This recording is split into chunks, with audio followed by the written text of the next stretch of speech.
Hey everyone, it's White Cross, and you have joined me for Mexican Silver Volume 1. If you've watched many of the videos that I've released since I began this channel, you know that I've mentioned on several occasions that Mexican silver is one of the most interesting aspects of silver coinage, for me at least, and I'm hoping to share some of that interest and excitement with you in this short video series. So as I begin each of our videos, I'd like to welcome everybody for coming. If you are new to the channel and you're watching for the first time, I'd like to invite you to subscribe to the channel. That way you'll know about new releases as they are released. If you are returning to the channel and you're a subscriber already, I appreciate you spending more time with me. It means a lot that I'm putting out information that you guys are finding useful. And if you are returning to the channel and you haven't yet subscribed, now's your chance. So I begin each of my videos with a simple disclaimer. I'm not a financial analyst or financial advisor. I'm not trying to give you financial advice. I'm simply trying to share some of my experience as I have been buying and selling coins and precious metals for the last 30 or 40 years. And I also like to begin each of my videos with a concept or two. And this one is going to be just the simple idea of numismatics. Numismatics is the fancy way of saying coin collecting. And it really just is the collecting and study of coins. That's all numismatics is. I started collecting coins when I was a little boy. I was 4 or 5 years old when I got my first foreign coin, and that really started me on this journey that's lasted more than 50 years now. So it's something that I've been for longer than anything else that I self-identify as. I'm a coin collector before anything. And bullion and gold and silver just followed right naturally with coin collecting when I became a young teenager. And that paper out money started going to buying gold and silver. So yes, I've been at it this long. And this is really kind of where it begins in a lot of ways. Mexican silver. It begins really with Spanish colonial silver. And this is a subject that is so deep and so fascinating that experts in the field can probably produce a dozen videos like this and would barely even scratch the surface. So I'm faced with a little bit of a problem. First off, I'm not an expert. I have some experience with these pieces, but I'm not an expert compared to a lot of people out there who really do make a good study of New Spain and Spanish colonial pieces. So I run into the problem of trying to decide what information I feel comfortable about sharing with you, and also just touching on some of the broadest based concepts when it comes to Spanish colonial silver. So I'm going to do the best that I can. Hope you'll enjoy the ride with me. Let's start at the very beginning. So Spanish colonial history. We know from the nursery rhymes and everything we studied in grade school that Columbus sailed from Spain in 1492, 1493, and he was sailing for Ferdinand and Isabella of Spain, two rulers who married each other and kind of began the unification of what we think of as modern Spain. And he was looking for the passage to India. He was trying to find a way to get to India and the Orient, China and India, for spices, for silk, for cloisonne and screens, and all of the interesting china and porcelain ware, all of those things that were extremely valuable in European countries at the time. And the only route that they really had was overland through what we now think of as the Middle East, overland through deserts and mountain ranges to get to India and China, and or else they would go all the way around Africa in boats, and it was a perilous journey. So that's really kind of where Columbus started from, was trying to find that passage to India. And he sailed in 1492, and he thought he'd found it. He landed in the Caribbean, and he was so convinced that he had found India at the time that to this day, that region of the Caribbean is sometimes called the West Indies. He was convinced that he had found India. Clearly not true. He was wrong by orders of magnitude. He hadn't even realized that there was another whole continent in his way, North America. But that really began the settling of Spanish colonial Caribbean. And for the most part, the Spanish government, the Spanish conquistadors, the Spanish explorers kind of confined themselves to the Caribbean for about 20, 25 years. And it wasn't until a man named Cortez pushed deeper into the Central American and Southern North American continent and really started to try to take over the the country that was ruled by the Aztecs at the time by a chief called Montezuma. And in 1520, Cortez actually subdued Montezuma and took control over that entire region. And it's a good idea to remember that Mexico, the country that we think of as Mexico today, is actually part of the North American continent. It's easy for me to forget that. When I think of Mexico, I think of South America. I think of a different culture, a different language, but it's not true. It's really part of Central America, or North America. It's part of North American continent. Canada, the United States of America, and the United States of Mexico. They are all part of the North American continent. South of Mexico is Central America. And then below that is South America. So they are three distinct regions, and Mexico is really part of North America. Just keep that in mind. I think it's an interesting thing that I tend to overlook at times. You may not. You may understand that, and it may be fresh in your mind, but I had to kind of evaluate some of the things as I was taking notes preparing for this video, and that's just one of those things that I had to remind myself of. I will put a map here that will kind of outline just how enormous New Spain, and that's what they called this region, was at the height of their capacity. When Spain had the greatest amount of land, they owned or laid claim to all the land from Tierra del Fuego, way down at the southern tip of Chile and Argentina, all the way up to Valdez, Alaska. And the reason that Valdez sounds like a Spanish name is because it is. That was actually the extent of the Spanish territory. So everything that was west of the Mississippi, everything from Tierra del Fuego all the way up to Valdez, Alaska, was New Spain. At least that's how they saw it. Now, they didn't necessarily take control over all of it, and they certainly weren't the best when it came to keeping it. Their European rivals, the English and the French, were constantly battling them for parts of this as well. But it's amazing to think that this enormous piece of land was all claimed at one time by Spain, and they had in their rights every right to own that piece of land. So, 1520, Cortez subdues Montezuma, and the conquistadores begin in earnest setting up cities in their new conquered territory.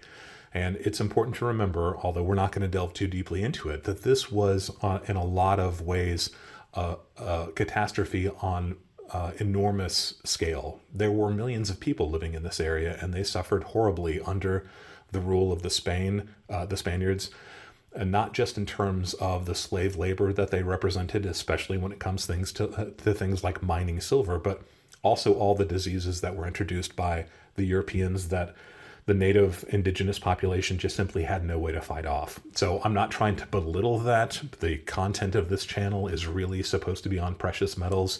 If you have interest in kind of delving deeper into the Spanish colonization of this region and the impact that it had to this day, I encourage you to look further into it. It really is a fascinating, tragic in a lot of ways, but fascinating history, and one that we really probably should keep in our minds. The conquistadors founded cities all over this region, and they tended to found cities in a lot of ways close to the richest deposits of silver, and there were reasons for that. This was a very important commodity to Spain. They founded cities in areas like Bogota, Colombia, Caracas in Venezuela, Guatemala City, Lima, Peru. Mexico City became kind of the capital of this entire area. Potosi, Santo Domingo, and Santiago were all great big cities that Spain founded in this region in a lot of ways so that they had easier access to the mineral riches, the gold and the silver in these regions.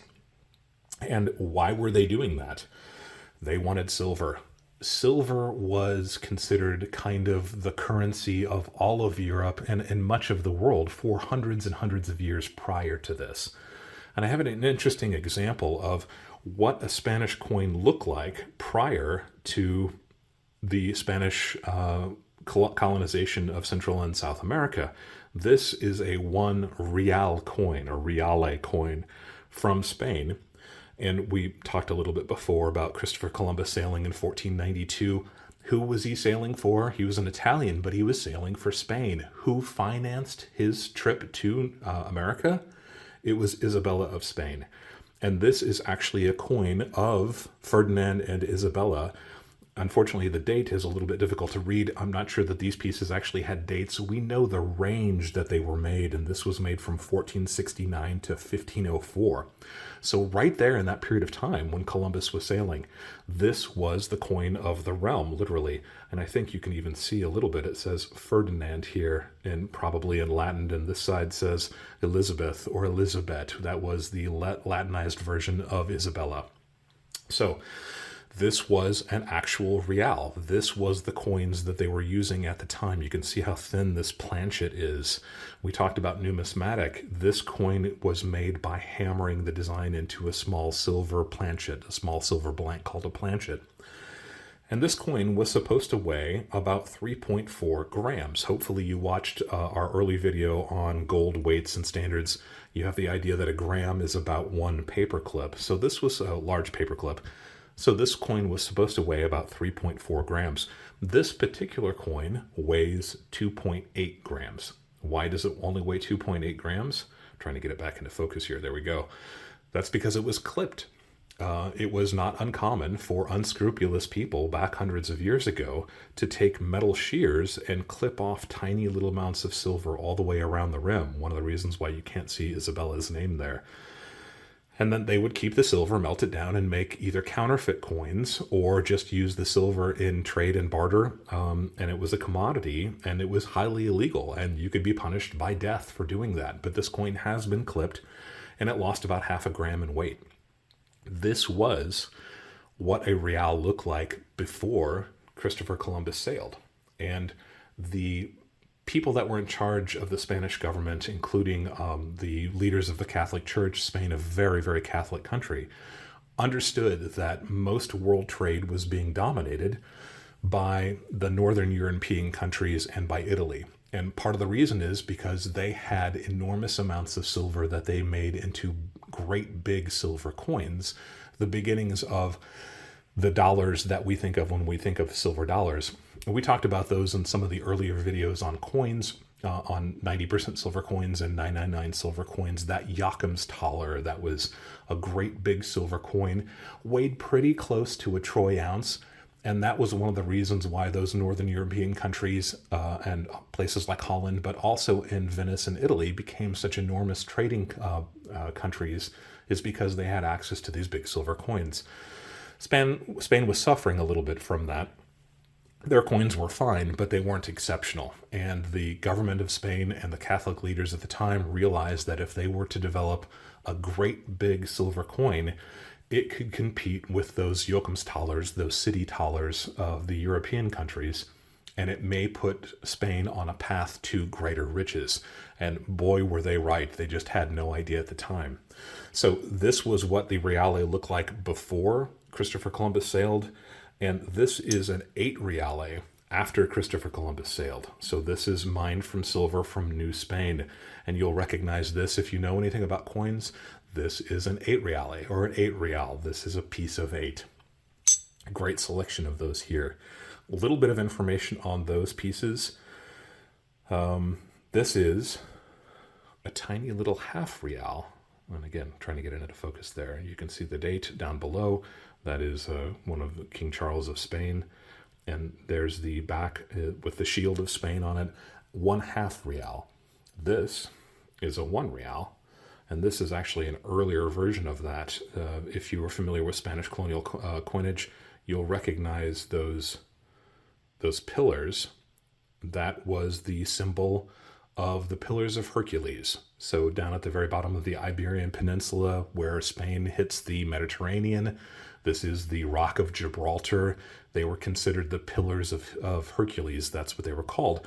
And for a long time, nobody wanted to really sail past those into the Atlantic Ocean because of the Latin term non plus ultra. There's nothing beyond. There was no reason to go beyond those pillars. But as soon as Spain really started exploring those regions in Central and South and North America, they changed that slogan to plus ultra. And you'll see that on the back of many of these pieces. It means further beyond. They had found something and they were proud of it. And they started with these mints that they set up all over Central and South America, producing silver in vast quantities. And those earliest silver pieces were actually bars. the Spanish government didn't want the colonial leaders to start minting coinage. They wanted that coinage to come from Spain, and we had the same thing happen with our early colonial periods in North America too, with those Massachusetts colony pieces. We will definitely talk about those when we get deeper into American coinage. But for the time being, massive silver bars, massive gold ingots were being shipped back to Spain. And then finally, the king realized that there was a small amount of coinage, that they needed much more of it to facilitate trade in Central and South America with all of the Spanish colonies, that they finally allowed them to start making coinage in Spain. And those first coins were called cobs. And we think of that, it probably comes from the expression cabo de barro, or end of the bar. And the mint masters in places like Mexico City, which established their mint in 1536, think about that, 487 years ago, they would literally take silver bars, whack off a chunk on the end of the bar, put it on a scale, take off a little bit more if they needed to till they got it down to the right weight, exactly the right weight, and then stamp a very crude design into it. Those pieces are called cobs, and unfortunately I don't have an example to show you, but they are fascinating pieces. When we think of pirate treasure, silver pirate treasure, we're thinking about those really crude cobs. Those are exciting pieces of early Spanish colonial coinage. And they were used and circulated for hundreds of years. It wasn't so much the design, which was somewhat crude, it was the purity and the weight of the silver that the world was fascinated by. And it quickly became the global currency, blew the doors off of anything that Northern Europe was doing, and the Spanish 8 reale became the first real, true global currency. Everyone in the world wanted it. Everybody in the world traded for it. So, one of the most interesting places that New Spain really started to mine silver in was in the city of Potosi, and that will come into play a little bit later. But there are estimates that up to 60% of the silver circulating in the entire world for the 1500s and even a good chunk of the 1600s came out of those one small systems of mines in Potosi. That's how rich the city of Potosi became. People call it the Mountain of Silver. And it was so much silver being produced there that millions and millions and millions of these 8 reales were minted from silver mined in Potosi. Potosi, an interesting aside, we want to look how the Spanish colonial currency influenced American currency, and we'll talk a little bit more about that in just a few minutes. But one thing I wanted to touch on was the mint marks of these pieces. So this is a standard 8 reale, and this dates from 1800 even. And on the back of it, you see the Pillars of Hercules again. This is called the portrait design, so that's the king. And then you've got the royal banner of Spain. But you see those 2 columns on either side.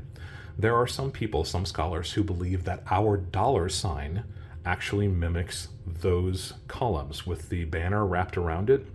And I'll include a picture right here where you can kind of see what they're talking about. Can you pick up on that? Does that look like the dollar sign to you? This is where some scholars think that that sign came from. Other scholars think that the dollar sign came from our use of these pieces from Potosi. And there is the mint mark for Potosi. And it's a monogram of the letters PTSI. They left out the O, I believe, but this is a smaller example of it. Let me see if I can get this into focus, because I think it's a little bit sharper here. There it is. And I'll put a big picture of this up in the video as well, but you can just barely make out. Does that look like a dollar sign? There are some scholars who think that that is where our first dollar sign came from. It's that mint mark for the city of Potosi, where all of the silver was flooding into the world.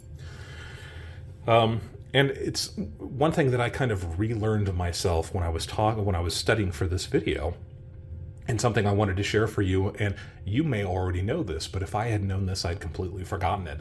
I've always operated under the idea that Spain was sending ships to Central America. Central America was sending things back to Spain, pure silver, silver bars, silver coins.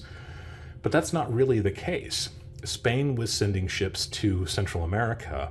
Central America was sending ships to the Philippines, and the Philippines were sending ships to China. And this was a great big global system of exports and imports that became called the Manila galleons. So ships would leave from Acapulco in Mexico, and they would go all the way across the Pacific Ocean to the Philippines, which was a new Spanish colony also. And then from the Philippines, they would load up with goods from China, or sometimes go on to the cities of Macau and Hong Kong and China. And it was there that they were loading up on those spices, silks, porcelain, china, all of the different interesting trade things that were important to be shipped all over Europe. And then those ships would travel back across the trade winds all the way back to Acapulco, and sometimes they would make landfall in what we think of as California and Washington State even. But they would go down to Acapulco, and then they would travel overland with all of that products that they had shipped back to Mexico City, 2 or 3 weeks by mule train, hazardous journey. And then from Mexico City, they would travel to the city of Veracruz on the east coast of Central and South America, and then they would travel back to Spain. So this was the first time that America, the Americas, had been included in global trade, and it really was a global trade system, all of it based on Spanish colonial silver. All of the merchants in the world wanted this, and they were willing to do whatever it took to get this Spanish-American silver. That treacherous route lost so many ships en route from the Americas to the Philippines. It's surprising that any of it lasted. Any of these people wanted to do it over and over again, but the amount of money they could make would probably be the equivalent of hundreds of millions of dollars in American currency today. So it's not surprising that people risked and often lost their lives in this incredibly lucrative but very, very dangerous trade with China overseas. And I wanted to give some examples of how we know that all of this happened. See if I can get this one to come into focus also. Oh, there we go. Those marks all over the surface of this 8 reale are chop marks. And my numismatic friends will immediately recognize those. Those are punches made out of steel that were struck into the surface of these coins by some of the merchants in China to prove that this was a good quality piece of silver. And I've got several examples of these same punch marks, chop marks that you can find in the surface of these coins. This was not an uncommon thing to see in these coins. And the designs, sometimes they are Chinese characters that means different things, Chinese letters, sometimes they're just simple designs, but all of that designed to test the quality of the silver. They didn't care how it was denominated. They didn't care that it meant 8 reales. They knew that it was good, high quality silver, and that was what's most important to them. And some of these pieces probably made the trip back and forth all the way across the Pacific Ocean to China and back again. And it's a fascinating journey that these pieces took.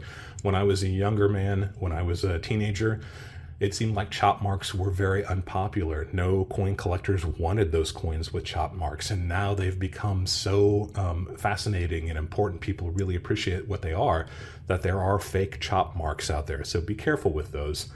And as a quick aside here, most of these pieces I was able to acquire as silver, or a very small premium, at least in my opinion, over the value of the silver. Many of these acquired 10, 15, 20 years ago. At the time, I would have paid 2, maybe 3 times the value of the silver.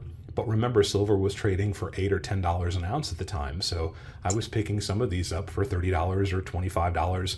Odds and ends that my coin dealers, my local dealers had, they were anxious to get rid of them, and I couldn't think of anything more fascinating to spend my money on. So that's why I've got such a big selection of these pieces here. How did this work in American coinage? What did this mean to Americans? Americans loved Spanish colonial silver as well. Recall that Florida was a Spanish colony, and that from the entire border of Florida, obviously even through Florida, all the way up into our northernmost colonies, Spanish colonial silver was widely accepted. We had shortages of coins everywhere in the American colonies, and this was one of the reasons why we valued Spanish colonial silver so much. We didn't have enough of our own currency and coins at the time. This was good currency, good silver, good purity, the same way that the Chinese merchants thousands of miles away wanted this. American merchants in our American colonies wanted this as well. So much so that when we finally gained our freedom and we started to strike our own currency, it was Alexander Hamilton in 1792 trying to decide what our new form of silver coins were going to be, that he decided that we would have one big silver coin, kind of like these, and he wanted it to be based on the Spanish colonial piece of 8. And he took a handful of these that he found in circulation and weighed them. And it was that weight that he determined, that average weight, that became our new silver dollar. So these, when they started out, weighed 27.067 grams of 0.903 silver. A little bit technical there, but that was the weight that these were supposed to be. Not all of them weighed exactly that much, but so many of them did, and the purity was so spot on, with the exception of one mint, we won't talk about that, that Alexander Hamilton weighed these after they'd been in circulation and determined that the average weight was about 26.96 grams. And that's what we decided to make our silver dollars. So it was a handful of worn 8 reales that became our standard for our silver dollars. And these pieces were so integral, so important to colonial America and early America, even after the colonial period, that they were legal tender until 1857. So these pieces that were struck in the 1600s, 1700s, legal tender for exchange in the United States of America all the way up until 1857. Fascinating beginning of our own coinage.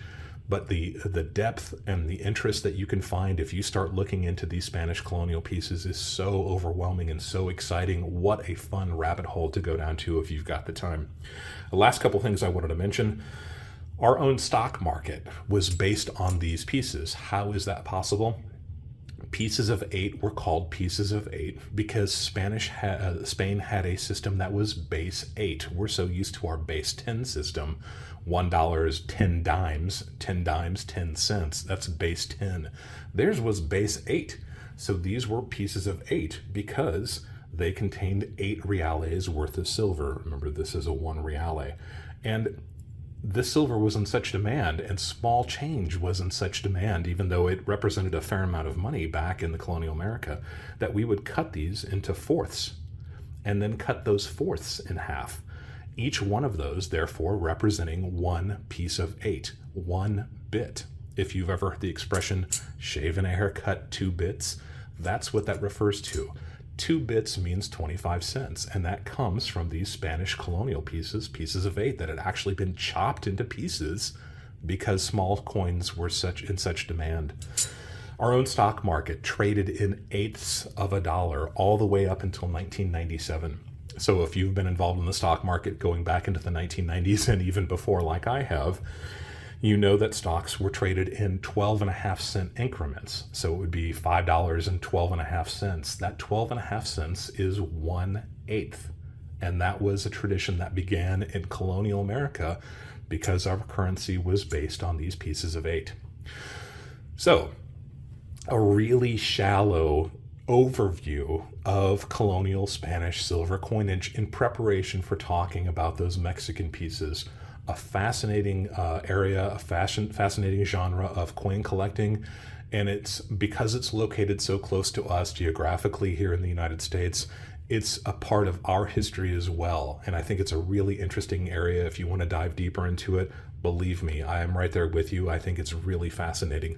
And this lays the foundation for those pieces that we'll be looking at in the next couple of videos as we talk a little bit more about the more recent Mexican pieces. We'll talk a little bit about the Mexican republics, and then we'll go into the 20th century and see what Mexico is doing right now in the 21st century. So our first video on Mexican silver, Spanish colonial silver. If you like this video, I encourage you to give me a like. If you haven't subscribed to the channel yet, please do so. It's important for our longevity and for searches of this type of information for other people that are looking for it. If you have any questions about any of these pieces, again, I'm not an expert, but I do have some experience in these, and I'll try to give you answers if I can. If you have any suggestions of areas of Mexican silver that you'd like to see me cover in the next couple of videos, by all means, leave a message down below, and I'll try to get to those too if I think I've got the information and the material that can help us explore that area. And as always, thank you for allowing me to be a part of your journey as you go deeper into the world of physical precious metals.